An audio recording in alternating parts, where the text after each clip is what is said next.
നമസ്കാരം. വിവാദം ഒഴിയാത്ത അഭിനേത്രിയായി മാറിയിരിക്കുകയാണ് രേണുസുതി. തൊടുന്നതെന്നും വിവാദം. ഇഴുകിച്ചേർന്നുള്ള അഭിനയത്തിന്റെ പേരിൽ അവരെ പൊങ്കാലയിട്ട അസൂയാലുക്കൾ കൊല്ലം സ്വദേശിനി വീണ സുധിച്ചേട്ടന്റെ ഭാര്യയായിരുന്നു എന്ന് അവകാശപ്പെട്ട് രംഗത്തെത്തിയോടെയാണ് വീണ്ടും രേണുവിനെതിരെ ആരാധകർ തിരിഞ്ഞത്. അതുവരെയും കൊല്ലം സുധിയുടെ രണ്ടാം ഭാര്യ താനാണെന്ന രേണുവിന്റെ വാക്കിന് വലിയ സ്വീകാര്യതയായിരുന്നു.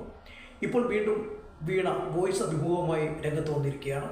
തനിക്കെതിരായ കുപ്രചരണത്തിന് നേരിട്ട് കണ്ടാൽ രേണുസുതിയുടെ പല്ലടിച്ച് പൊഴിക്കുമെന്നാണ് വീണയുടെ ഭീഷണി.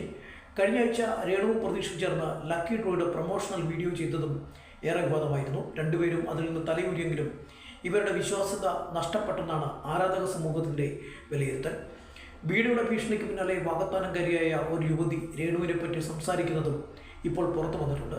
രേണു മുമ്പ് വിവാഹിതയായിരുന്നു എന്നും ഇവരെ വിവാഹം കഴിച്ചത് വെൽഡർ ജോലിക്കാരനായ ബിനു ആയിരുന്നു എന്നും യുവതി ഒരു ബ്ലോഗർക്ക് നൽകിയ വോയിസിൽ പറയുന്നു. ഈ ബന്ധം വഷളായതോടെ സമുദായ നേതാക്കൾ ചേർന്ന് ഒത്തുതീർപ്പ് ചർച്ചകൾ നടത്തിയിരുന്നു. പിന്നീട് രേണു സ്വന്തം വീട്ടിലേക്ക് പോരുകയായിരുന്നു എന്നും ഈ യുവതി പറയുന്നു.